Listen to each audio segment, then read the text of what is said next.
Recuerda que puedes escuchar este audio horas antes de su estreno y sin publicidad suscribiéndote en cesarvidal.tv.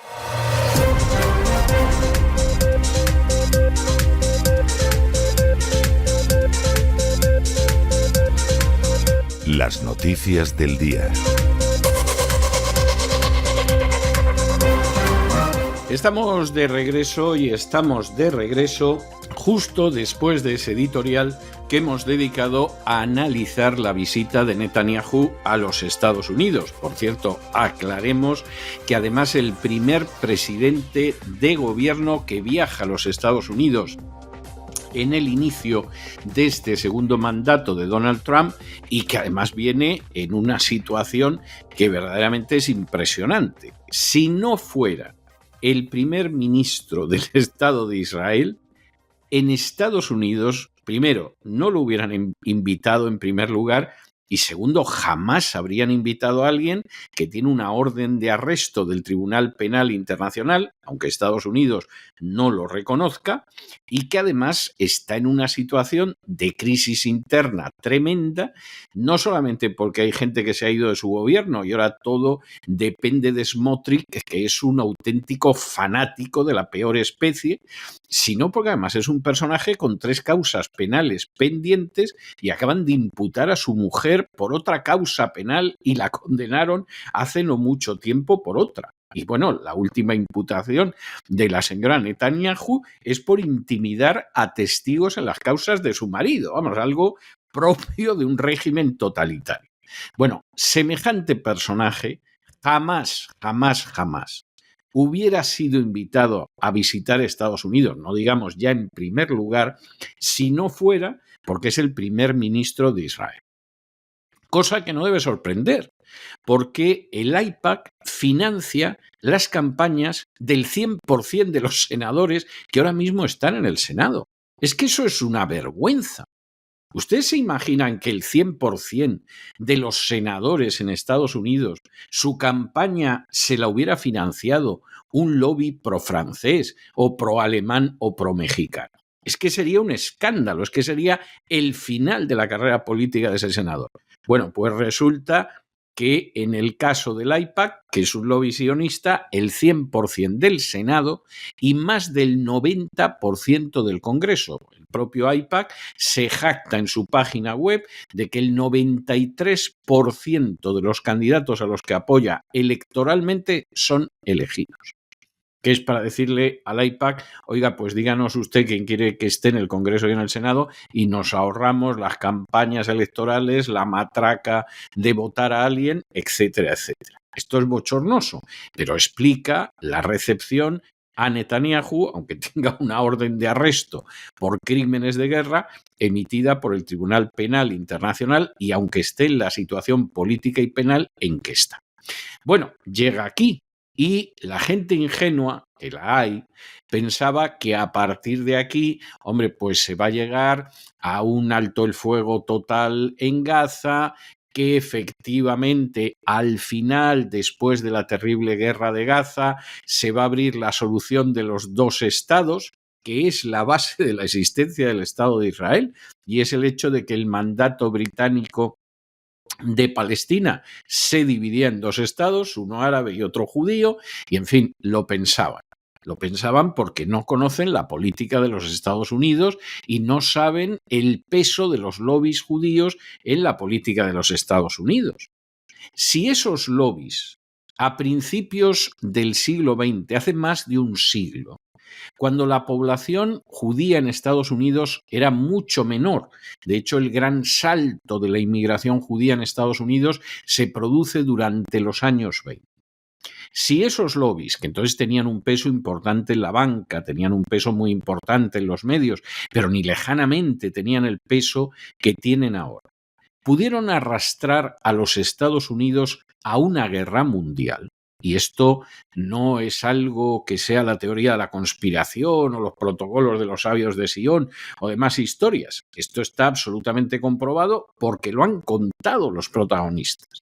Cómo se llegó a un acuerdo en virtud del cual la comunidad judía americana conseguía que Estados Unidos entrara en la guerra, y además en una guerra que la promesa de no entrar en ella era lo que le había ganado la reelección al presidente Woodrow Wilson, y entraban, y a cambio los británicos, que en ese momento veían cómo el equilibrio en los frentes se iba a romper a favor de ellos, pues hacían una declaración en favor de las metas sionistas de establecer un Estado judío en Palestina. Por cierto, declaración que además se dirigió a Rothschild. Vamos, aquí no puede estar más claro quién tiraba de los hilos. Si eso lo consiguieron entonces, puede sorprenderle a alguien que después hayamos tenido guerras como la de Irak, o hayamos tenido episodios como los de Siria, como los de Libia, y si Dios no lo remedia, como Irán. No le puede sorprender a nadie. Pero claro, lo terrible de esto es que uno tiene que ver de pronto al presidente de los Estados Unidos, que se supone que es la nación más poderosa del mundo, y él es el hombre más poderoso del mundo, arrodillándose ante los sueños de Netanyahu, diciendo que de Gaza se va a expulsar a los palestinos y que aquello se va a convertir en la Riviera de Oriente Medio y que va a beneficiar a Oriente Medio. No será a los millones de infelices a los que después de bombardear, causarles decenas de miles de muertos inocentes, los van a expulsar de allí. Vamos, para esos evidentemente no hay nada. Pero bueno, eso se supone que se les va a deportar hacia Jordania y hacia Egipto, en un episodio de limpieza étnica que realmente no tiene precedentes. Es un episodio de limpieza étnica terrible. Y por muchísimo menos, la OTAN afirmó que se sentía justificada para descuartizar Yugoslavia y bombardear salvajemente Yugoslavia, perpetrando horribles crímenes de guerra. Esto es algo verdaderamente tremendo. Claro, uno puede comprender cómo cuando uno ve la cara de Netanyahu, que escucha a Donald Trump, está haciendo esfuerzos para no sonreír, incluso hasta para las manos, porque se le ve que está a punto de aplaudir. Pero es que lo que ha prometido Donald Trump es terrible. Es rematar el genocidio comenzado por Netanyahu y su gobierno. Y además rematarlo en contra de toda la legislación internacional. Ni Estados Unidos ni ningún país tiene derecho a entrar en otro territorio y expulsar a toda la población. Ese es uno de los supuestos clarísimos de genocidio. Hay supuestos muy claros de genocidio y uno de ellos es la deportación de una población. Y esto es algo evidentísimo. Luego, determinadas acciones bélicas, que pueden ser crímenes de guerra, pero no siempre son un genocidio. La gente suele tener una idea muy equivocada de lo que es un genocidio. Entre otras cosas, porque ha habido una propaganda para que solo exista un genocidio en la historia, que es el Holocausto.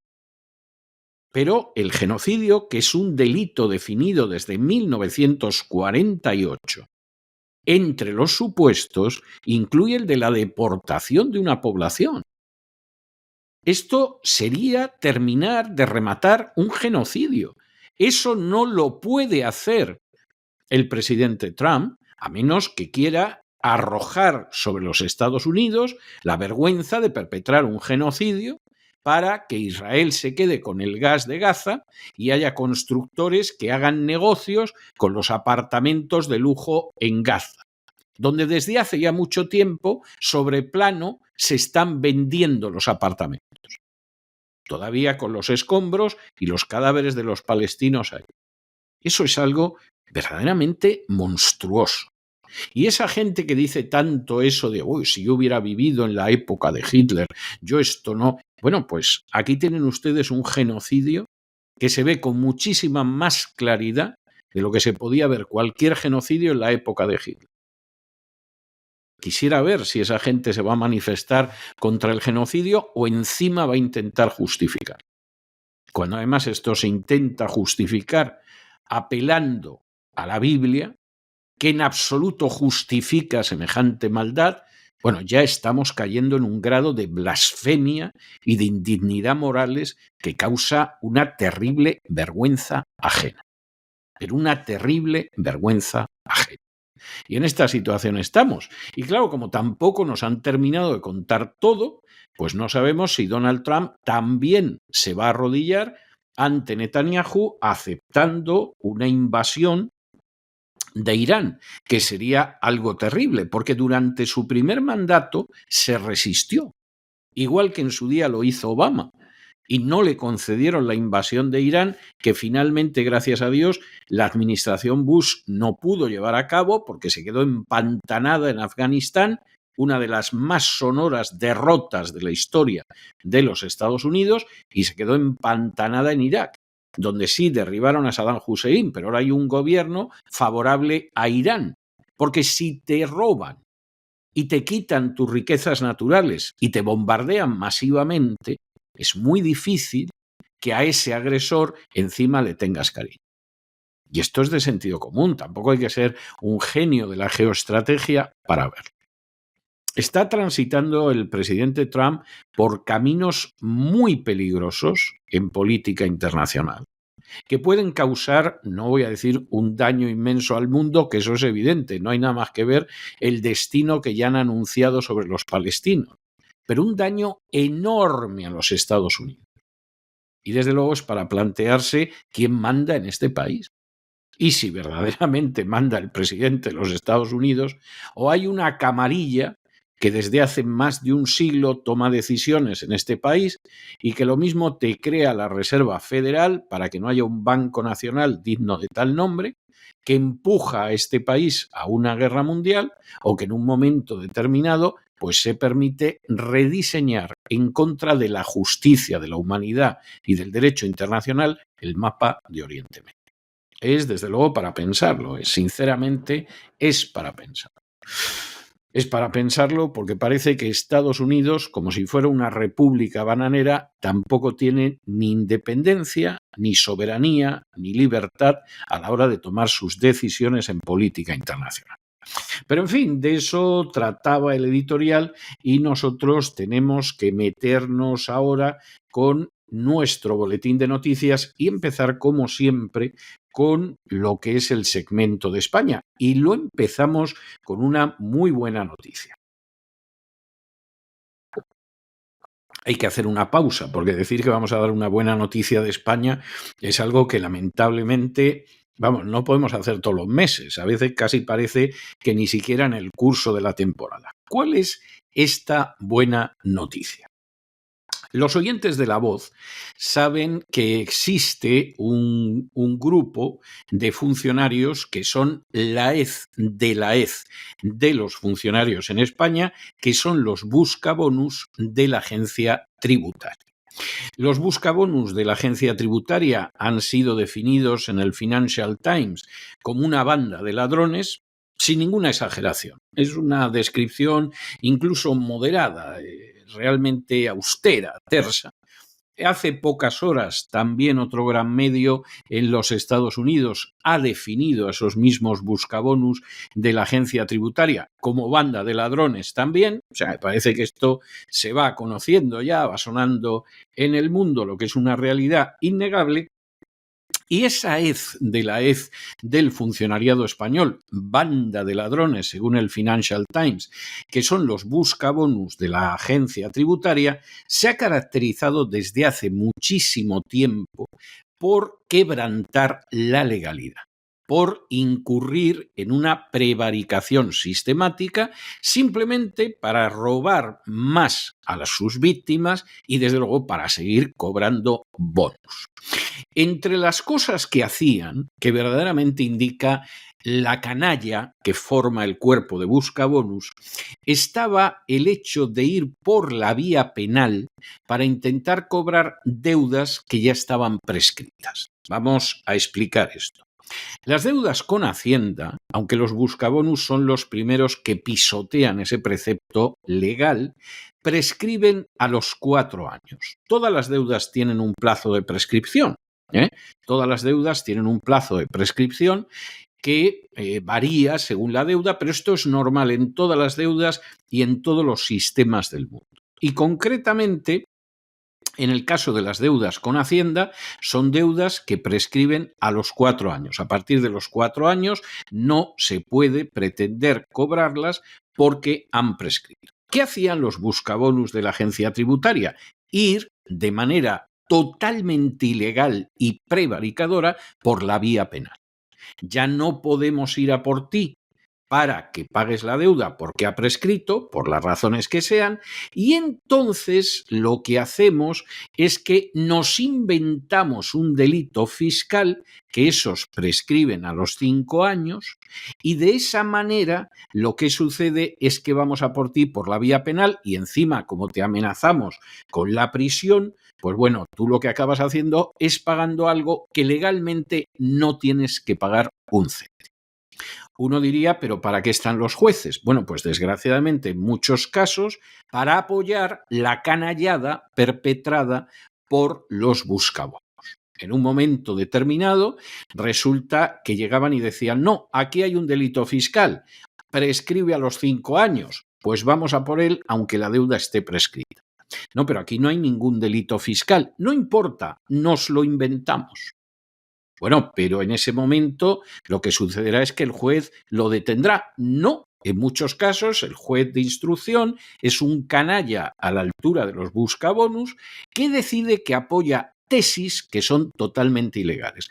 Es más, a veces el juez de instrucción es un canalla de tal dimensión que incluso considera que la prescripción no es en 5 años, sino en 10, para poder amenazar con prisión a una persona totalmente inocente. Es algo gravísimo. Uno diría, bueno, pero en un caso así, el fiscal que defiende al pueblo, que es el Ministerio Público, evitará una injusticia así. ¿Se equivocan ustedes? El fiscal suele ser un canalla a la altura del buscabonus y del juez de instrucción.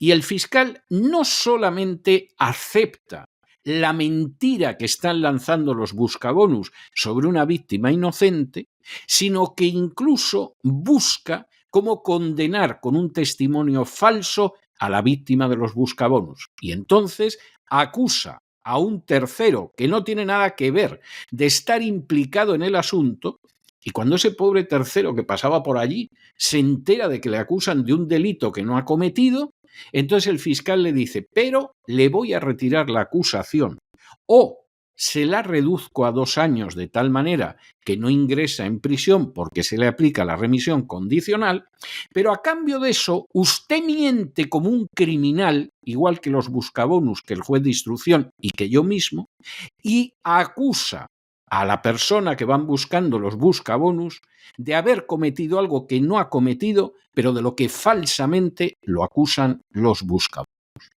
Esto es propio del peor Estado totalitario. Esto está a la altura de los procesos farsa de los países comunistas. Y con gente tan indecente protagonizando esto, como los buscabonus, el fiscal que los apoya incluso provocando testimonios en falso y el juez. Es algo terrible, pero claro, hay que robar a la gente, porque si no, ¿cómo mantenemos, por ejemplo, el Ministerio de Igualdad? ¿Cómo mantenemos los grandes negocios que han hecho los amigos del presidente del gobierno aprovechando la crisis del coronavirus? ¿Cómo mantenemos tantas cosas? Pues muy sencillo, mediante el robo de los ciudadanos. Este era el panorama hasta ahora. Pero resulta que ahora el Tribunal Supremo ha dictado una sentencia en la que ha dicho que la agencia tributaria no puede aprovechar la vía penal para intentar cobrar deudas prescritas. Las deudas prescriben a los 4 años. Si se les han pasado los 4 años, se acabó. Y no pueden ustedes utilizar ese año de deuda, que sería el 5.º año de delitos fiscales, para intentar cobrar. ¿Por qué? Pues porque, como dice la sentencia, eso es extravagante. Y además eso vulnera los principios de legalidad, de seguridad jurídica y de derecho a un proceso con garantías. Esto es indiscutible. Lo que es una vergüenza es que hayan pasado tantos años para que el Tribunal Supremo haya dictado una sentencia conforme a derecho que impide en las acciones absolutamente delictivas y criminales de buscabonus con el apoyo de gente que no es menos delictiva y criminal y que son fiscales y jueces de instrucción. Ya estaba bien. Y por supuesto, ahora mismo lo que habría que hacer, y esto es lo que habría que hacer, es iniciar acciones penales contra todos aquellos buscabonus, fiscales y jueces que han permitido semejante canallada durante décadas. Porque en lugar de esa gente, sean buscabonus, sean fiscales o sean jueces, es la cárcel, es la prisión, es estar entre rejas. Esa es la auténtica realidad. Claro, como esto se ha tardado todo este tiempo y como todavía no sabemos qué va a pasar con toda esta historia, ¿con qué nos encontramos? Pues hombre, es muy sencillo. Con lo que nos encontramos es con el hecho de que la agencia tributaria es calificada con toda justicia en el mundo como banda de ladrones. Son peor que una banda de ladrones. Porque una banda de ladrones roba, pero no necesariamente lo hace con la ayuda de un fiscal corrupto moralmente o de un juez de instrucción no menos corrupto moralmente. Esta es la situación de España. Y luego habrá quien se pregunte por qué de España se van 50.000 personas al mes huyendo y por qué en España no quiere invertir nadie. Pues porque España tiene una banda de ladrones que es la agencia tributaria. Lo dice el Financial Times, pero lo acaba de sacar un medio no menos importante en los Estados Unidos, de lo que seguramente nos haremos eco en estos días. En fin, examinamos estas y otras cuestiones que vaya si les afectan con la ayuda inestimable de María Durán. María, muy buenas noches. Hola César, muy buenas. Es miércoles y empezamos con una noticia económica, pero que tiene mucho de política, un palo a Hacienda por parte del Tribunal Supremo, que ha dictaminado recientemente que la agencia tributaria no puede utilizar la vía penal para reclamar deudas tributarias que ya han prescrito. En una sentencia fechada el pasado 7 de enero de este año, de 2025, con el magistrado Manuel Marchena como ponente, el alto tribunal establece que una vez transcurridos los 4 años de prescripción para el pago de una deuda fiscal, Hacienda no puede iniciar una investigación penal para intentar recuperarla. Claro, esta sentencia llega porque Hacienda estaba intentando seguir cobrando esas deudas que habían prescrito. El conflicto surge precisamente porque los delitos fiscales prescriben a los 5 años y en esta laguna se escudaba la administración para aprovechar ese año adicional para perseguir al contribuyente por la vía penal, dado que ya no podía hacerlo por vía administrativa. No obstante, el Supremo señala que la Ley General Tributaria impone límites a la agencia tributaria en la investigación de deudas prescritas, permitiéndole únicamente examinar ejercicios anteriores con el propósito de determinar las cantidades exigibles en periodos no prescritos. Según la Sala de lo Penal del Tribunal Supremo, la agencia tributaria pretendía una extravagante resurrección, decía, de su capacidad de comprobación e investigación en casos en los que esta facultad ya ha prescrito, pero aún no ha expirado el plazo de 5 años para la prescripción del delito. La Abogacía del Estado, dice la sentencia literalmente, en representación de la agencia tributaria, en el litigio defiende una capacidad de investigación retroactiva sin respaldo legal. El legislador no permite una proyección hacia el pasado de las facultades de inspección respecto a ejercicios ya prescritos, lo que lejos de beneficiar al contribuyente, lo somete a una nueva fiscalización que excede el plazo legal de prescripción. Esto es lo que dice literalmente. Además, el Tribunal Supremo advierte que investigar una deuda prescrita vulnera los principios de legalidad, seguridad jurídica y derecho a un proceso con todas las garantías, pues todo lo que se salta Hacienda habitualmente. Una deuda con Hacienda, ya saben, hace referencia a la obligación de pago pendiente de una persona o entidad con la agencia tributaria, el organismo responsable de gestionar los impuestos en España. Y el único, aclaremos, que funciona bien, tiene sus programas informáticos actualizados y al día.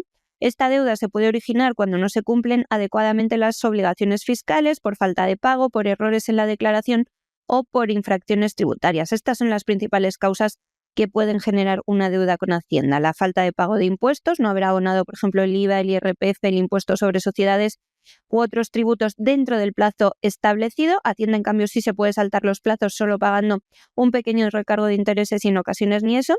errores en la declaración, es decir, que se hagan declaraciones incorrectas y que resulten en un pago inferior al debido, lo cual puede ser detectado por la agencia tributaria. Tampoco si pagas de más a Hacienda, Hacienda te lo devuelve, o sea, solo cuando te confundes para con ellos hay reclamación. Cuando te confundes y pagas de más, nadie te avisa. Sanciones y multas también se pueden deber las penalizaciones impuestas por incumplimiento de normativas fiscales, ya sea por omisión, inexactitud o fraude en la declaración de impuestos. Bueno, estas son las teorías. Luego en la práctica pues pasan cosas como que Hacienda de repente te quita, esto cuento caso personal, te quita una bonificación de vivienda siendo menor de 35 años, por ejemplo, porque pues no, estás retrasado con un impuesto de 150 euros que tienes que pagar cuando te mudas de una casa de alquiler a otra, que esto es una cosa bastante desconocida en España.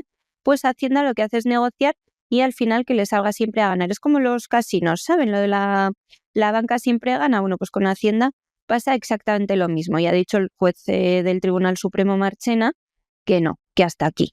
Que muy bien lo de investigar a la gente 4 años, pero que a partir de ahí ni un minuto más. Así que gran noticia para todas esas personas que estaban sufriendo esta persecución de Hacienda al prescribir estos pagos 4 años después y que ahora pues ya no tienen que ser sometidos a una investigación penal por parte de la agencia tributaria de María Jesús Montero. Bueno, y la siguiente ya es pues muestra de la inmensa corrupción que rebasa la vida política española. Yo no sé si algunos de los que están escuchando el programa han tenido alguna vez esa desagradabilísima experiencia de que de pronto el inodoro que tienen en el cuarto de baño se atasca y entonces de pronto empieza a salir el agua y los excrementos del inodoro y rebasan el inodoro y se caen por el suelo del cuarto de baño y se van expandiendo, como si aquello fuera una cosa viva. Bueno, pues eso es lo que pasa en estos momentos, sería la mejor imagen para definir lo que es la vida política en España. Es algo tremendo. Ustedes saben que el fiscal general del Estado, Álvaro García Ortiz, nombrado directamente por el presidente del gobierno, no solamente está imputado ya, sino que además cada vez van saliendo más porquerías relacionadas con su acción, más excrementos relacionados con su acción. Bueno, pues el último que aparece es que efectivamente su mano derecha ha admitido que el fiscal general del Estado le pidió que se hiciera con el expediente tributario de la pareja de la presidenta de la Comunidad de Madrid, Isabel Díaz Ayuso. Es decir, que aquí hubo una orden clara del fiscal general del Estado para hacerse con una información y a continuación filtrarla, lo que constituye un delito de manual de revelación de secretos. El lugar del fiscal general del Estado en estos momentos, que se niega a dimitir y que tiene el respaldo de Pedro Sánchez, es la prisión, así de claro. Es una indecencia que este sujeto siga siendo el fiscal general del Estado después de que está imputado. Pero claro, es que no es el único, porque además Cristina Álvarez, que era una de las asistentes en Moncloa y además fue nombrada asistente desde Moncloa de la esposa del presidente del gobierno, lo cual es una ilegalidad, acaba de convertirse en investigada por gestionar la financiación de la cátedra full que tenía Begoña Gómez, la esposa del presidente del gobierno, en la Universidad Complutense. Y por si fuera poco, además el juez ha solicitado registros de llamadas de esta señora relacionadas con el máster de Begoña Gómez y ya saben ustedes, el empresario Barrabés, que después de recibir una recomendación por escrito de Begoña Gómez se hizo con contratos públicos. Es algo verdaderamente para echarse a temblar. La cantidad de basura, la cantidad de carroña, la cantidad de excremento que está surgiendo en torno al presidente de gobierno y que no para de manar y que va salpicando cada vez más gente. Esto ya es muy grave en términos económicos, ¿eh? La corrupción de la agencia tributaria, de Moncloa, de la Fiscalía General del Estado, todo esto es muy grave en términos morales y económicos. Pero es que esa corrupción en España está afectando también a miles de vidas. Se ha filtrado un audio en el que Miguel Polo, que era el presidente de la Confederación Hidrográfica del Júcar, totalmente relacionado con el desastre de la gota fría en Valencia, en ese audio reconoce que no se informó del desbordamiento del Barranco del Pollo durante 2 horas y media en la inundación del 29 de octubre. Lo que se tradujo como mínimo en más de 200 muertes. Y decimos como mínimo porque no va a haber nunca una cifra de la gente que murió a consecuencia de la gota fría, pero sobre todo a consecuencia de la dejadez, la inoperancia y la negligencia de gente como la de la Confederación Hidrográfica del Júcar. Durante 2 horas y media no se informó. Esto costó la vida a centenares de personas. Posiblemente en las inundaciones han muerto miles, pero no hay manera de que nos den una cifra. Están apuntando a los muertos en cualquier categoría, salvo en el hecho de que fue a consecuencia de estas acciones negligentes durante la gota fría. Y esta gente va a ir a prisión, por ejemplo, por homicidio negligente. ¿Esta gente va a ir a prisión por lo que esto ha significado? No, que va en absoluto. Y además ya están viendo cómo las tierras que quedaron inundadas se echa por 2 perras a los que viven en ellas y las ocupan multinacionales, como si fuera Gaza, ¿eh? O sea, igual, aquí echamos a la gente, deben de quedar algunos vivos, pero los echamos, hombre, de una manera menos violenta que en Gaza, todo hay que decirlo, pero los echamos y ya se ocuparán de ocupar todo eso determinadas compañías. Es algo verdaderamente impresionante el grado de corrupción, de injusticia, de prevaricación, de expolio al que se ha llegado en España. Y estamos, lamentablemente, en el inicio. Vamos con las corruptelas pesoísticas diarias, empezando por el fiscal Álvaro García Ortiz. El teniente fiscal de la Secretaría Técnica de la Fiscalía General del Estado, Diego Viñafañe, colaborador cercano de Álvaro García Ortiz en la gestión diaria de la institución, es su mano derecha, comparecía este miércoles ante el magistrado del Tribunal Supremo que lo investiga por un presunto delito de revelación de secretos. Está imputado igual que García Ortiz. La causa se origina, ya saben, a partir de la denuncia presentada por el novio de Isabel Díaz Ayuso sobre la filtración de información que confirmaba que su interés en el expediente tributario de Alberto González Amador derivaba de una orden directa de su superior jerárquico. Esto es lo que ha contado Viñafañe. Ya lo sabíamos, pero hoy lo ha declarado ante el juez, que él cuando se dedica a averiguar información y pedir documentos del novio de Ayuso es porque se lo ha mandado Álvaro García Ortiz. Siguiendo la línea de defensa empleada la semana pasada por la otra fiscal provincial de Madrid, Pilar Rodríguez, que también está imputada, Viñafañe apeló a la obediencia debida dentro de la jerarquía fiscal para justificar su solicitud a Rodríguez de información protegida sobre un particular. Esto es cierto. En la Fiscalía, que es una institución jerárquica, deben obediencia al fiscal general, pero claro, hasta el punto de delinquir, pues no.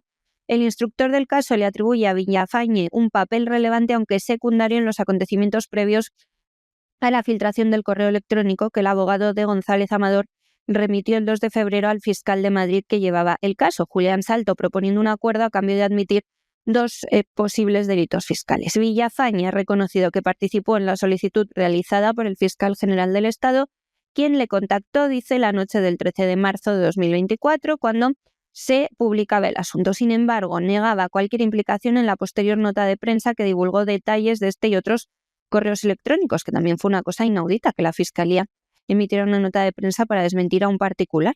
Según su testimonio, solo tuvo conocimiento del comunicado de la Fiscalía la mañana siguiente, del 14 de marzo, no intervino en su elaboración ni en su redacción para desmentir la información publicada por El Mundo, que afirmaba que la Fiscalía había ofrecido el pacto. Parece ser que lo había ofrecido el abogado del novio de Ayuso, pero como decimos, es que es una cosa delictiva que se revele esto para desmentir a un medio de comunicación. También aseguraba que no se coordinó con nadie para dicha acción. No hacía falta que se coordinasen porque ya fue el fiscal el que lo mandó, no lo tenía que mandar ninguno más. Villafañe ha sido el último de los 3 investigados en prestar declaración ante el juez del caso. García Ortiz y Rodríguez ya habían comparecido el miércoles y jueves de la semana pasada, respectivamente. Ambos negaron haber filtrado el correo, la denuncia o el expediente. Lo mismo que ha dicho Villafañe, que en la misma línea afirma que nunca sospechó que la divulgación de datos confidenciales proviniera de la Fiscalía General del Estado. Eso ya es más difícil de creer. Más cosas. La asesora secretaria de Begoña, pagada por todos nosotros, fue imputada este martes. El juez Juan Carlos Peinado ha impulsado significativamente la causa y la investigación al citar como investigada también a Cristina Álvarez, ya saben, la asistente de Moncloa de la esposa del presidente del gobierno para el próximo 28 de febrero. Será la segunda vez que la secretaria de Begoña, que cobraba como alto cargo del gobierno, comparezca ante el juez. Ya el pasado 20 de diciembre lo hizo en calidad de testigo. En esa ocasión no se la imputó. En esa declaración confirmó que había solicitado financiación para la Cátedra de Transformación Social Competitiva de Begoña Gómez en la Complutense como un favor para una amiga, diferenciando esta gestión de sus funciones como asistente de Moncloa, en las que dice que trabaja 365 días al año, 24 horas al día. Pues casi debe ser mejor ser secretaria de Begoña que trabajar para Sánchez 365 días, 24 horas. En un auto fechado el 28 de enero, el titular del Juzgado de Instrucción número 41 considera que las diligencias realizadas hasta este momento, junto con la declaración de la propia Álvarez como testigo, permiten inferir su implicación en los hechos investigados en relación con Begoña Gómez. Por ello, se ha decidido modificar su situación procesal, pasando de testigo a investigada. Ha pasado una cosa curiosísima, César, que la cuento como anécdota a los oyentes de otros países, los que están en España, imagino que ya se han enterado, y es que el juez de este caso tenía un perfil bastante conocido en la red social Twitter, anónimo. Se hacía llamar Tío Juez, contaba que era juez, analizaba asuntos jurídicos, pero nunca había desvelado su identidad. Pues bien, el abogado de esta mujer, de Álvarez, que en teoría era un tuitero, pues también conservador, de derechas, había empezado en los últimos días a hacer unos comentarios muy curiosos. Por ejemplo, se publicaba que la ahora imputada había mandado mensajes a Begoña Gómez y él publicaba: mandar mensajes no es delito y cosas así. Bueno, pues resulta que es que él era el abogado, no lo había contado públicamente en sus redes sociales, tampoco tiene por qué hacerlo, él sí daba la cara con su nombre y apellidos. Lo que pasa es que ha dado la identidad del juez del caso, que es una cosa, como digo, bastante inaudita y que ha sido una polémica gorda en Twitter en España. Así para que sepan cómo se las gastan estos abogaditos de Begoña y su entorno. En otra resolución, por cierto, volviendo al caso, el magistrado ha solicitado el registro de todas las llamadas que la secretaria de Begoña haya podido realizar en relación con el máster de la mujer del presidente del gobierno en la Complutense o con su socio, el empresario Juan Carlos Barrabés, quien obtuvo adjudicaciones gubernamentales tras ser recomendado por escrito por Gómez en el marco del curso universitario. Y lo más gordo, las negligencias de la Dana, que gracias a Dios vuelven a primera plana en los periódicos. Eso no es corrupción política ni económica, sino una corrupción moral, asesina, que con tal de hacer daño a un rival político, en este caso a Carlos Mazón, te lleva a permitir pérdidas de vidas. Se ha filtrado, lo tienen ya todos los periódicos, un audio en el que Miguel Polo, presidente de la Confederación Hidrográfica del Júcar, la famosa CHJ, admite que no se informó sobre el desbordamiento del Barranco del Pollo durante 2 horas y media en plena inundación del 29 de octubre, dentro de esa dana que causó oficialmente 232 muertes, 224 en la Comunidad Valenciana, que ya sabemos que son miles, pero que no conseguimos que el gobierno contabilice o al menos haga públicas. La grabación de este Polo está fechada el 19 de diciembre, corresponde a una junta de gobierno de la Confederación Hidrográfica, donde el secretario autonómico de Medio Ambiente, Raúl Mérida, cuestiona la falta de avisos sobre la crecida del caudal. Polo se excusa señalando que la Confederación no es un organismo de emergencias y confirma que no se transmitió información en ese momento. Esto ya lo había denunciado el gobierno valenciano. La Confederación depende del Ministerio de Transición Ecológica y, por lo que sea, pues decidió no comunicar el aumento del caudal al Centro de Coordinación de Emergencias de la Comunidad Valenciana. El audio de Polo confirma esta versión. Entre las 16:13 de la tarde y las 18:43 la Confederación Hidrográfica dejó de enviar avisos. ¿Por qué? No lo sabemos, pero en ese momento el caudal del barranco pasó de 28,7 a 1.686 metros cúbicos. Claro, así arrasó parte de los pueblos cercanos. El gobierno central nunca ha explicado este silencio que ocurrió mientras localidades como Paiporta, Torrent, Picaña se veían anegadas. La Confederación Hidrográfica centraba su atención en la presa de Forata, que evitó una catástrofe mayor. De esa sí estuvo informando, pero omitió información clave sobre el barranco del Pollo. A ver si algún juez toma de una vez cartas en el asunto. Bueno, y nos vamos a Hispanoamérica, donde Nicolás Maduro se ha descolgado hoy llamando a Marco Rubio obsesionado patético por decir que Venezuela, Nicaragua y Cuba violan los derechos humanos. Vamos a ver. El canciller venezolano, que es el equivalente al ministro de Asuntos Exteriores, Iván Gil, ha calificado a Marco Rubio de obsesionado patético y de burócrata frustrado. Y, por supuesto, ha insistido en que hay países que no se doblegan ante las presiones de Estados Unidos y que, por supuesto, Estados Unidos es verdaderamente un enemigo de la humanidad, aunque no lo haya mencionado expresamente, él y otros países que crean caos y miseria con guerras y abusos. Vamos a ver. Esta noticia es una noticia que hay que comentarla de una manera que va a indignar a unos y a otros, pero las cosas como son. ¿Es Marco Rubio un obsesionado patético? Pues puede que sí. Puede que sí, hay veces que parece que es un obsesionado patético. Hay problemas enormes en el mundo y parece que no hay otro problema que Cuba, Venezuela y Nicaragua. ¿Es un burócrata frustrado? Pues a lo mejor también. Puede darse la circunstancia, lo de la obsesión, no está tan claro lo de la frustración como lo de la obsesión, pero bueno, pudiera ser. ¿Es verdad que hay intervenciones de países occidentales que han causado caos, miseria, invasiones injustas y abusos? No cabe la menor duda. Es totalmente cierto y es una vergüenza que no se puede ocultar. Ahora bien, igual que eso, bueno, pues la calificación de Marco Rubio podría, no necesariamente se corresponde con la realidad, pero podría corresponderse con la realidad.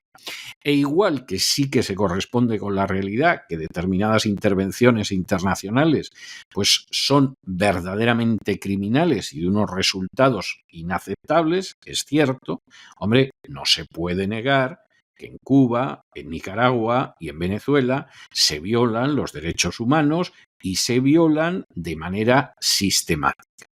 Eso no tiene más vuelta de hoja.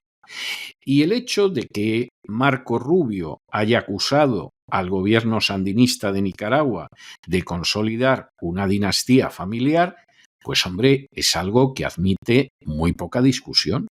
Es que realmente es así. ¿Y que ha decidido eliminar la disidencia? No cabe la menor duda, pero además no de ahora, de hace muchísimos años. Eso es otra realidad.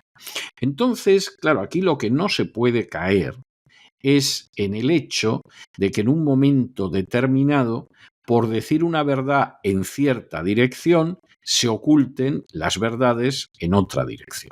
Posiblemente mucho de lo que dice el canciller venezolano se corresponda con la realidad. Trágicamente es así, pero eso en absoluto invalida que se violan los derechos humanos en países como Cuba, Venezuela y Nicaragua. Y de la misma manera, el hecho de que innegablemente se violen los derechos humanos en Cuba, en Venezuela y en Nicaragua no implica que Marco Rubio no sea un obsesionado, un frustrado y que además haya países que han desarrollado una política exterior que se ha traducido en la desgracia y la miseria de millones de personas, porque eso es innegable. Eso es innegable. Mirando a Iberoamérica, les contamos que el ministro de Asuntos Exteriores de Venezuela, Iván con Y Gil, hay nombres rarísimos, ha arremetido contra su homólogo estadounidense, por decir algo, Marco Rubio, a quien ha calificado de obsesionado patético tras sus declaraciones de ayer desde Costa Rica. Rubio catalogó a Venezuela en este viaje a Nicaragua y a Cuba como enemigos de la humanidad y dijo que violaban los derechos humanos, cosa que ve cualquiera que tenga ojos y oídos. Decía, Marco Rubio, obsesionado patético, parece que no puede dormir sin pensar en Cuba, Nicaragua y Venezuela. ¿Será porque a pesar del odio que destila y sus intentos de causar daño mediante bloqueos, sanciones y agresiones, estos pueblos lo han derrotado con dignidad y firmeza una y otra vez? Esto decía Gil en su canal de Telegram. También lo describía como un burócrata frustrado que no tolera la resistencia de las naciones soberanas. No sabemos a quién se refiere con las naciones soberanas, pero en fin, Cuba, Venezuela y Nicaragua. No sabemos si este señor no se ha enterado de que sus conciudadanos buscan comida en la basura, se mueren literalmente de hambre y son el mayor éxodo en el mundo. Bueno, este señor insistía en que Cuba, Nicaragua y Venezuela no se doblegan, no se venden y no claudican, lo que según él Rubio y otros voceros fracasados no pueden aceptar, ya que constantemente se enfrentan a la dignidad de los pueblos. Sin mencionar directamente a Estados Unidos, porque es cobarde, eso sí, Gil señalaba que los únicos enemigos de la humanidad son aquellos que con su maquinaria de guerra y abuso han sembrado caos y miseria en todo el mundo durante décadas. Estas declaraciones se suman a las críticas del dictador cubano Miguel Díaz-Canel, quien también ha dicho que el éxodo migratorio en Cuba es proporcional al endurecimiento del bloqueo, una política que, según él, priva a la población de bienes esenciales. En esta línea, Gil aseguraba que el verdadero peligro para la humanidad es el neofascismo, decía, promovido por Estados Unidos y sus aliados. En fin, aquí la gente usa insultos y palabras sin saber muy bien lo que significa. El ridículo que hace el gobierno del narcorrégimen madurista diariamente es una cosa terrorífica. Como siempre decimos, daría muchísima risa si no fuera porque son unos asesinos y torturadores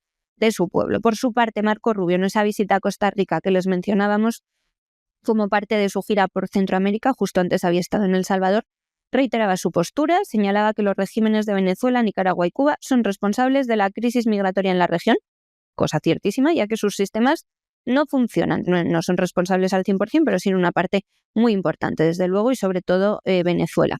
En una conferencia de prensa junto al presidente de Costa Rica, Rodrigo Chávez, decía Marco Rubio que van a fortalecer la cooperación en temas de inmigración y narcotráfico, incluyendo el uso de sistemas biométricos para identificar y prevenir amenazas en la región. A mí siempre la amenaza de los sistemas biométricos como que me pone los pelos de punta, pero bueno, el régimen de Maduro me los pone más de punta. Rubio también acusaba al gobierno de Nicaragua de consolidar una dinastía familiar con una copresidencia que busca eliminar a la disidencia y a cualquier amenaza para su permanencia en el poder. Esto se lo hemos contado ya también, como Ortega ha nombrado copresidenta a su mujer, a Rosario Murillo. Subrayaba también Marco Rubio que miles de nicaragüenses han huido del país debido a la situación política y económica, y los que no huyen pues ya los echa el propio Daniel Ortega en persona. Asimismo, reiteraba que lo mismo ocurre en Cuba y Venezuela, insistiendo que Nicaragua ya no es una democracia porque no opera como tal. Hace mucho que no lo es, suponemos que Marco Rubio no se ha dado cuenta ahora. Bueno, y Alberto Fernández, el que fue presidente de Argentina, va a tener que comparecer ante la justicia por las acusaciones de maltrato de la que fue en su día su mujer, Fabiola Yáñez. El antiguo presidente argentino ayer presentó un escrito en el, ante el juez ante el que estaba citado como imputado en respuesta a esas acusaciones de malos tratos de Fabiola Yáñez. La verdad es que, como se pueden ustedes suponer, pues en el caso de Fabiola Yáñez se jura y se perjura en que la maltrató al menos en 2 ocasiones, una de ellas además mientras estaba encinta. Esto podría llegar a 18 años de prisión, y Fernández lo que afirma es que los cargos son falsos y aquí lo que existe es una persecución política. Pero claro, lo gracioso del asunto es que ni Fernández ni Fabiola viven en la Argentina. Fernández se marchó a España, está en Madrid, no hay quien sepa lo que hace. Existen rumores, pero no confirmados, de que cobra dinero del gobierno de Pedro Sánchez, pero esto está sin confirmar. Y en el caso de Fabiola Yáñez, pues bueno, pues también está en Madrid, lo cual no deja de ser bastante llamativo. Pero claro, sobre ese trasfondo que en última instancia van a tener que decidir los tribunales, se da la circunstancia de que es la primera vez que un antiguo presidente de la Argentina se encuentra con una denuncia por violencia de género. Esto Esto cuando se da la circunstancia de que, bueno, más que apoyó Fernández la ideología de género, sector feminismo y sector no feminismo, pues en la historia de Argentina seguramente no lo ha hecho nadie, ni siquiera Cristina Fernández de Kirchner. Y además dándose la circunstancia de que, bueno, aquí como en otros casos, pues a Fabiola Yáñez parece que las otras mujeres no la creen mucho, porque claro, a fin de cuentas, los favores que en su día se recibieron de Alberto Fernández no fueron pocos. Y claro, de bien nacidos es ser bien agradecidos, aunque se sea feminista. En fin, verdaderamente una de esas causas que da mucho que pensar y que al final te lleva a la conclusión de que hay gente que no se mueve por ideales, mucho menos por el bien de otros seres humanos desamparados, se mueve por los subsidios y las subvenciones, cosa que no nos vamos a engañar, cualquiera que haya visto media docena de programas de la mafia feminista de Cristina Seguí en cesarvidal.tv conoce ya, pero con pelos y señales. Y este 4 de febrero, o sea, ayer, era el día fijado por la justicia argentina para que el expresidente Alberto Fernández, izquierdista, kirchnerista, respondiera por los presuntos malos tratos a su mujer. Los llamamos presuntos, bueno, pues porque somos así, pero vamos, las fotos de las palizas las hemos visto todos. Fernández se presentaba este martes en el juzgado y también presentaba un escrito ante el juez Julián Ercolini, que es el encargado del caso y es quien lo había citado en el marco de estas acusaciones en su contra por presuntos actos de violencia contra su expareja, Fabiola Yáñez. Fernández, que ahora vive en Madrid y desmintió recientemente ser asesor en el gobierno de Pedro Sánchez, aunque se desconoce a qué se dedica aquí, además de a gastar el dinero robado a los pobres argentinos, acudía a los tribunales federales de Buenos Aires acompañado de su abogada y tras haber postergado en varias ocasiones su comparecencia, su declaración ante la justicia, usando tretas legales. Según la Fiscalía, el expresidente está acusado de haber causado lesiones a Yáñez en al menos 2 ocasiones. Presuntamente la agredió en el brazo y el ojo derecho. Todos hemos visto las imágenes de ese ojo morado. Fernández negaba repetidamente los cargos en su contra. Las acusaciones incluyen, sin embargo, lesiones graves y amenazas, lo que podría derivar en una condena de hasta 18 años de prisión. Ojalá. El líder peronista siempre ha rechazado estas imputaciones y señala al juez Ercolini como parte de una supuesta trama de persecución política. Decía la primera vez que declaró: solo diré que es falso y que jamás ocurrió lo que se me imputa. Lo decía esto hace 3 meses, añadiendo que confiaba en poder demostrar su inocencia ante la justicia. De momento no ha presentado nada para demostrar su inocencia. Por su parte, Fabiola Yáñez, que también reside ahora en la capital de España y ha concedido algunas entrevistas en los últimos tiempos a medios españoles, ha intentado rehacer su vida en medio de dificultades económicas y profesionales que narraba ella misma en esos encuentros. Actualmente vive en un pequeño apartamento de alquiler mientras busca oportunidades laborales y cuida de su hijo. Decía también en la entrevista última que concedió a OK Diario, si no recuerdo mal, que a pesar de los obstáculos legales y los intentos de Fernández por dilatar el proceso, se prestó a presentar la denuncia por una cuestión de principios. Decía: sabía que enfrentarme a un expresidente significaba enfrentarme al poder, pero sentí que debía hacerlo. El caso de Yáñez marca un precedente inusual, ya que es la primera vez que un expresidente argentino se enfrenta a una denuncia formal por violencia de género. La situación generó un debate muy intenso en Argentina sobre el abuso de poder, la violencia de género y el silencio institucional, ya que obviamente al ser Alberto Fernández de izquierdas, cercano a Cristina Fernández de Kirchner, no ha contado en ningún momento con apoyo del movimiento feminista, todo lo contrario. Bueno, y nos vamos a la información internacional y, por supuesto, tenemos que hablar del mismo tema al que hemos dedicado nuestro editorial de hoy y del que muy posiblemente también hablará don Lorenzo Ramírez en el Despegamos. Y es que Trump ha anunciado que Estados Unidos va a asumir el control de Gaza. No sabemos por qué. Bueno, sí sabemos por qué, pero no existe la menor legitimidad, no tiene ningún tipo de autoridad sobre Gaza, no ha recibido un mandato de las Naciones Unidas Ahí lo único que es ceder a las presiones de Netanyahu y de los lobbies sionistas en Estados Unidos para que Estados Unidos se meta donde no debería meterse. Y no solamente es que vaya a asumir el control de la Franja de Gaza, porque bueno, si aquí nos encontráramos con el hecho de que bueno, vamos a interponernos para que Israel no siga perpetrando un genocidio, vamos a ayudar en la reconstrucción. Bueno, esto no estaría bien, pero de alguna manera dirías que la finalidad pues es una finalidad noble, pero ¿qué va? La finalidad es convertir, según palabras de Trump, en la Riviera de Oriente Medio Gaza y, por supuesto, para convertirla en la Riviera, echamos a todos los palestinos a otros países sin que puedan volver. Esto es algo verdaderamente infame. Esto es anunciar un genocidio. Es uno de los 5 supuestos de genocidio contemplados en la Convención Mundial contra el Genocidio de 1948, la deportación forzada. Claro, el decir que la tierra que va a quedar libre después de que deportamos genocidamente a una población, pues esa tierra la vamos a convertir en la Riviera, como ustedes comprenderán, pues no justifica nada, ¿no? Imagínense que de pronto llega una potencia extranjera al barrio donde ustedes viven y les dicen que los echan a todos, que los deportan a todos. O sea, ¿cómo me va a echar usted de mi casa? ¿Pero qué me está usted diciendo? Y además extranjeros, ¿pero esto qué es? Y entonces le dicen, pero no se preocupe, ¿eh? No se preocupe porque vamos a convertir esta zona de donde los echamos ustedes en la Riviera de la región. Y ustedes entonces se ponen muy contentos y, hombre, pues si lo van a convertir en la Riviera de la región, nos vamos contentísimos, millones de personas para que usted lo haga. Y más después de que han matado a más de 50.000 en el año anterior. Vamos, nos vamos encantados y felices.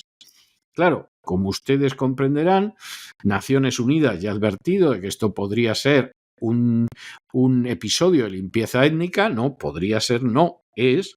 Y, por supuesto, Netanyahu ha dicho que lo apoya. ¿Cómo que lo apoya? Si es quien ha organizado todo este sarao. Y verdaderamente es para echarse a temblar. Claro, ¿qué pasa con los países de Oriente Medio que tendrían que ponerse la mar de contentos porque les van a crear una riviera donde está Gaza? Bueno, pues que han dicho que ni hablar. Primero, porque es una injusticia, pero en segundo lugar, porque les van a lanzar a millones de palestinos que a ver cómo acogen, porque tampoco son países especialmente prósperos, no lo es Egipto, no lo es Jordania, o sea, esto es criminal. Y bueno, ya lo que puede esto significar en la zona, pues hombre, si lo que queremos es terminar de desestabilizar la zona, de tal manera que Israel siga invadiendo los países de alrededor, como ahora pasa con Gaza, con Siria y el Líbano, y robando todo el territorio que se le ponga en la estrella de David, pues hombre, evidentemente es el método ideal. Pero esto, aparte de que ser injusto, es criminal y va a tener unos efectos terribles. Y sobre todo, y esto es muy importante, esto no favorece en absoluto a los intereses nacionales de Estados Unidos. Y obliga a pensar que ese análisis que quien se dirige a ustedes en estos momentos sobre la política exterior de Trump, de que primero está Estados Unidos, segundo Estados Unidos y tercero Estados Unidos, pues a lo mejor es un análisis equivocado. Y la política internacional de Trump es primero está Israel, luego Estados Unidos y luego Estados Unidos. Y al resto del mundo que le frían un paraguas. Es la noticia del día. Después de una reunión con el primer ministro israelí Benjamin Netanyahu en la Casa Blanca, Donald Trump ha anunciado un plan que implica el control de la Franja de Gaza por parte de Estados Unidos y con la intención de convertir la zona en un proyecto de desarrollo a largo plazo. Según sus declaraciones, los palestinos que actualmente habitan el enclave van a ser desplazados permanentemente a otros países de la región sin posibilidad de regresar. Se les va a ordenar próximamente desalojar la franja. El propósito es, dice, convertir Gaza en la Riviera de Oriente Próximo. No es de extrañar que durante su rueda de prensa conjunta Netanyahu dijera que Trump es el mejor amigo que Israel ha tenido en la Casa Blanca. Claro, uno oye así lo de la Riviera y se piensa que ahí se va a hacer un resort a lo Cancún, pero la realidad es un poquito diferente. Esto supone un cambio drástico en la política estadounidense hacia Oriente Medio El presidente Trump afirma que el territorio devastado por el conflicto va a ser reconstruido con una visión de desarrollo económico, menciona planes para eliminar las estructuras destruidas, limpiar los escombros y generar nuevas oportunidades de empleo. ¿Para quién? No sabemos. Cuando se le preguntó quién habitaría la renovada Franja de Gaza, respondía que estaría abierta a gente de todo el mundo, sugiriendo que los palestinos reasentados en países vecinos, sin embargo, no tendrían opción de retorno. La propuesta, ya se imaginan, ha sido calificada como un intento de desplazamiento forzoso por parte de Hamás, que advertía sobre las graves consecuencias de la iniciativa para la estabilidad de la región. En un comunicado, la organización terrorista señalaba que el pueblo de Gaza ha resistido intentos de expulsión en el pasado y no va a aceptar planes de desarraigo. El secretario general de la ONU, Antonio Guterres, ya estamos todos, también alertaba de que la iniciativa podría considerarse una forma de limpieza étnica, recordando que el traslado forzoso de poblaciones está catalogado como crimen de lesa humanidad según el Estatuto de Roma de la Corte Penal Internacional. Claro, lo que pasa es que Antonio Guterres no menciona que Estados Unidos no reconoce la autoridad de esta Corte ni ha ratificado su estatuto. Trump aseguraba que la idea ha sido analizada durante meses y cuenta con el respaldo de altos dirigentes de la región, entre ellos Netanyahu. Nos han fastidiado, que es el que se va a quedar la Franja de Gaza. No hay que ser muy listo para darse cuenta que se mostraba muy satisfecho ante la propuesta. En su intervención, el primer ministro israelí argumentaba que el pueblo judío tiene un derecho histórico sobre Gaza y presentaba la iniciativa como una transformación positiva para la zona. Desde la Casa Blanca, Trump marcaba su plan en términos humanitarios, afirmaba que es la única manera de garantizar una paz duradera, así impedir el retorno de los palestinos al enclave. Dice, Gaza no es un lugar adecuado para vivir. Justificaba su postura con la idea de que la población solo desea regresar por falta de alternativas. Ante preguntas sobre la legitimidad de esta medida, sostenía que ha recibido una respuesta entusiasta de líderes internacionales y que considera el territorio como una inversión estratégica que traerá estabilidad a la región. No sabemos quiénes son esos líderes que se han mostrado entusiasmados. Desde luego, de momento, en público, nadie. Este es el plan que nos cuentan ahora también, pero yo quiero recordarles que hace unos meses, poco después del inicio de la guerra, se filtró un documento de los servicios de inteligencia israelíes que afirmaba que iban a desalojar la franja, pero enviar palestinos a diversos países, entre ellos Bélgica y España, porque Trump dice que los va a mandar a Jordania y a Egipto. Jordania y Egipto me imagino que se han levantado hoy con la misma sorpresa que el resto del mundo porque no quieren palestinos. Ya lo han dicho en varias ocasiones, que no van a acoger palestinos. Como nosotros, con este gobierno que tiene tan contento a Hamás y que además habló de genocidio, nos hemos comprometido legalmente, solo por calificarlo de genocidio, a acoger hasta 2 millones, al final nos los vamos a comer nosotros, ya verán, al tiempo que acaban en España 2 millones de palestinos. Luego no digan que no les avisamos aquí. En fin, más reacciones. En un comunicado emitido en la madrugada del miércoles, Arabia Saudí reafirmaba su rechazo absoluto a cualquier vulneración de los derechos legítimos del pueblo palestino, incluyendo los asentamientos israelíes, la anexión de sus tierras y cualquier intento de desplazar a la población. Además, instaba a la comunidad internacional a priorizar el alivio del grave sufrimiento humanitario que enfrenta la población gazatí y enfatizaba que una paz justa y duradera en la región solo será posible si se reconocen plenamente los derechos del pueblo palestino. Asimismo, Arabia Saudí reiteraba que no establecerá relaciones diplomáticas con Israel sin la creación previa de un Estado palestino que abarque Gaza y tenga Jerusalén Este como su capital, enviando así un mensaje directo al presidente Trump, que ha convertido la normalización de lazos entre ambos países en uno de sus principales objetivos en este segundo mandato. Riyadh le decía ayer que su postura sobre esta cuestión es inquebrantable. El plan de Trump vuelve a poner en el centro del debate precisamente a estos dos países que les mencionaba, Egipto y Jordania, que ya han rechazado enérgicamente cualquier intento de desplazamiento forzoso de la población gazatí, más que por el desplazamiento forzoso porque no los quieren ellos en sus fronteras, como es lógico. Durante una reunión en el Cairo con el primer ministro de la Autoridad Nacional Palestina, Mohamed Mustafa, el ministro de Exteriores egipcio, Bat Abdelati, enfatizaba también ayer, ha sido esta madrugada, la necesidad de reconstruir los territorios palestinos ocupados sin forzar el éxodo de sus habitantes. Era durante la tarde de ayer para ellos, para nosotros era la madrugada, como cuando se ha anunciado la idea de Trump que nosotros nos hemos encontrado al levantarnos. El sábado pasado también Arabia Saudí, Emiratos Árabes Unidos, Qatar, la Autoridad Palestina y la Liga Árabe se reunieron y se sumaron a Egipto y Jordania en una declaración conjunta en la que rechazaron las propuestas previas de Trump sobre la reubicación de palestinos fuera de Gaza y Cisjordania. Emitieron un comunicado tras una reunión de sus altos representantes en El Cairo, y todos estos países árabes ya advirtieron de una posible limpieza étnica en la franja que no solo amenazaba a la estabilidad regional, sino que también socavaba las perspectivas de paz y convivencia en la región, decían, aumentando el riesgo de una escalada del conflicto. Pinta muy mal la cosa, Europa lo rechaza drásticamente, pero bueno, es Trump cuando se le pone algo entre ceja y ceja. Veremos qué pasa en los próximos días, porque yo desde luego leía la noticia esta mañana diciendo se ha tenido que expresar mal Trump, pero he puesto los vídeos y he visto que no, que lo que recogían los periódicos nada más levantarme era exactamente lo que había dicho el presidente estadounidense, César. Así que a ver cómo acaba esta chaladura.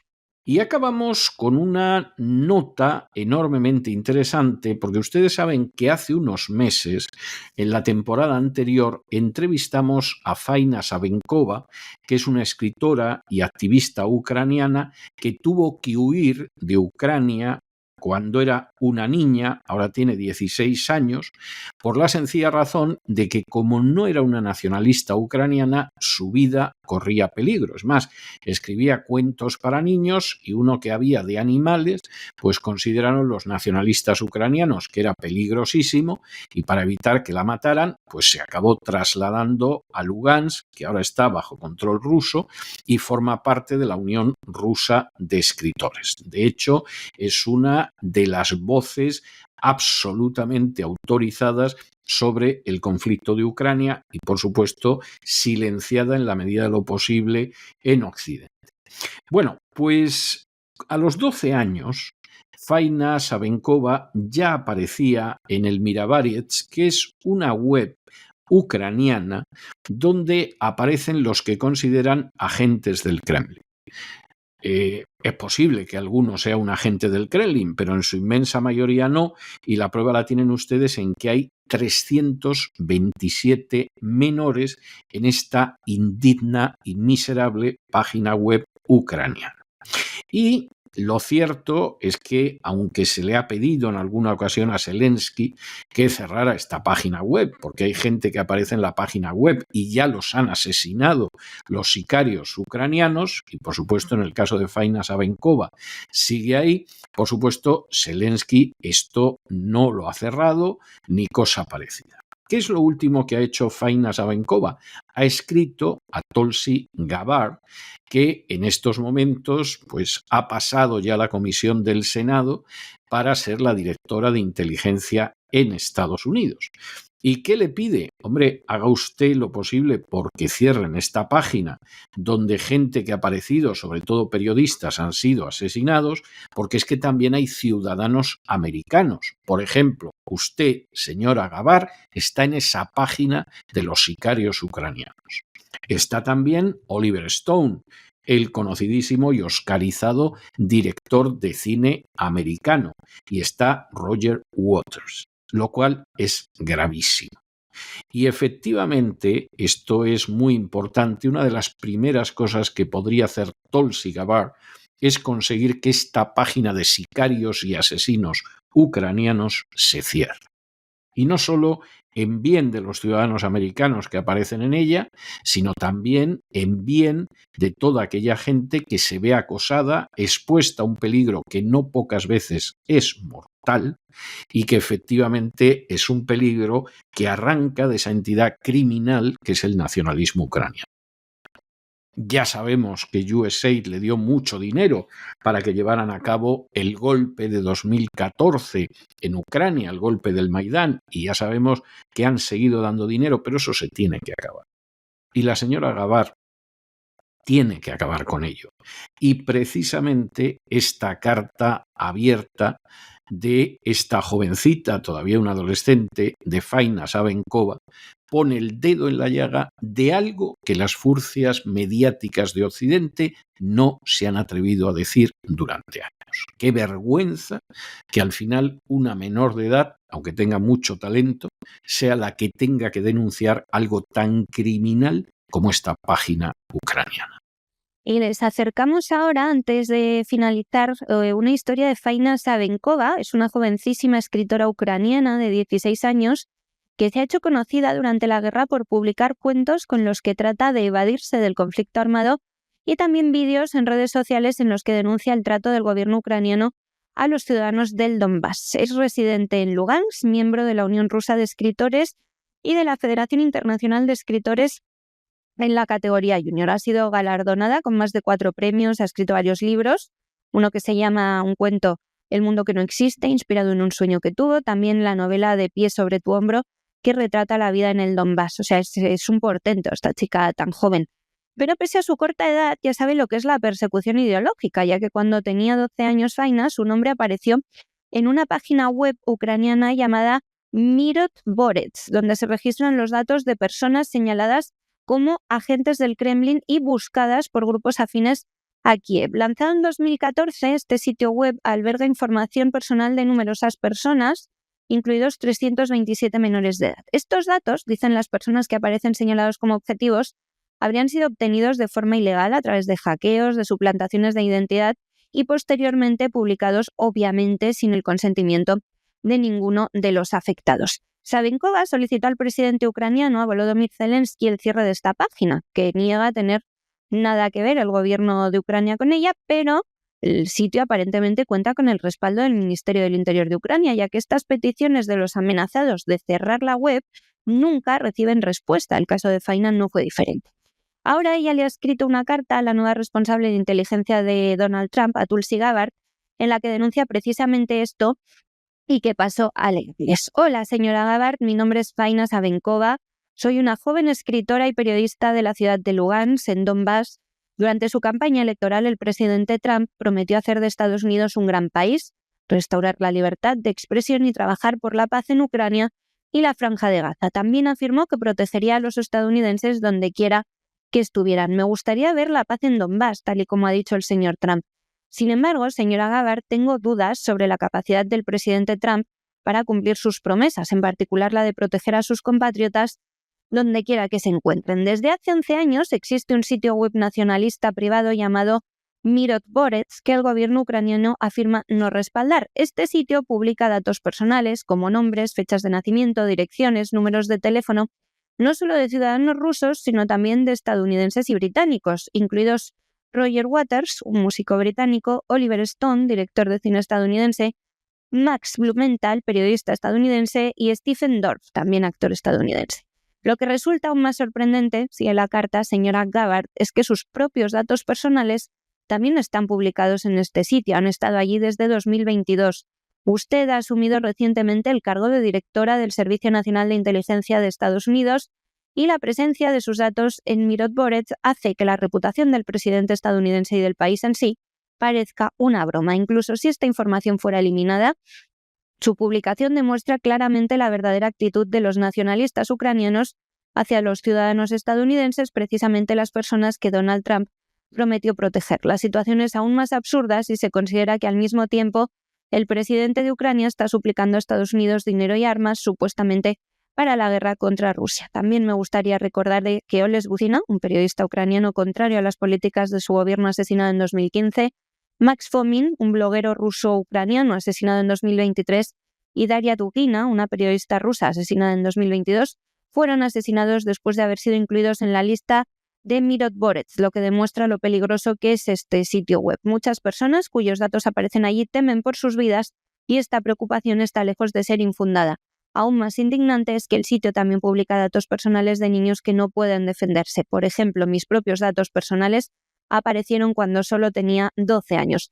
Señora Gabbard, los grandes cambios a menudo comienzan con pequeñas acciones. ¿Por qué no dar el primer paso hacia la paz, cerrando el sitio web Mirotvorets y procesando a los responsables, garantizando así tanto su propia seguridad como la de otros ciudadanos estadounidenses? La divulgación de datos personales, la difamación y la complicidad en el asesinato siempre se consideran delitos. Espero sinceramente que usted y el presidente Trump comiencen con estos pequeños pasos, proteger a los estadounidenses y restaurar la justicia. Y firma la carta Faina Sabenkova. Desde luego no es para tomarse a broma, César, salir en esta lista. No digo yo que vayan a asesinar a Gabbard, pero que la comunidad internacional señala a todo aquel que se mueve 1 milímetro, lo sabemos, y que Estados Unidos lo consiente. También en España, sin ir más lejos, recordemos que al empezar la invasión de Ucrania se hizo pública en redes sociales una lista de supuestos periodistas prorrusos en la que aparecía, entre otros, el equipo de La Voz y en general cualquiera que hiciera un análisis del movimiento de Rusia en Ucrania por la amenaza que para ellos estaba suponiendo la actuación de la OTAN en este país. Simplemente por hacer un análisis distinto a la versión oficial de todos los medios ya eras señalado como periodista prorruso y perseguido. Afortunadamente en nuestro país fue solamente de manera pública cibernética. Nadie sufrió al final daños personales, pero bueno, da una idea de cómo es la situación y de cómo, igual que no se puede criticar a Israel sin ser señalado, no se puede criticar a Ucrania sin ser señalado. Lo sabemos y nos unimos a la petición de esta activista para que esto termine. Y hasta aquí hemos llegado con nuestro boletín de hoy. María, muchas gracias, muy buenas noches y hasta mañana, Dios mediante. Gracias por todo, César, hasta mañana. Y ustedes no se vayan porque queda mucho programa. Primero, ya se ve por ahí recortarse sobre el horizonte la silueta gallarda de don Lorenzo Ramírez, que va hacia el avión del Despegamos para darle el cotidiano niquelado a la actualidad económica mundial. Pero luego, como todos los miércoles, tenemos nuestro programa doble y sesión continua dedicado precisamente a la salud, aquí en La Voz. Primero vendrá Elena Kaliníkova, nos hablará de la vida sana, de la existencia saludable, del naturismo, y luego daremos un salto cualitativo y nos iremos a la salud de la mente, a la salud de la psique, y ahí quien nos echará una mano será don Miguel Ángel Alcarria. De manera que no se vayan, que regresamos enseguida.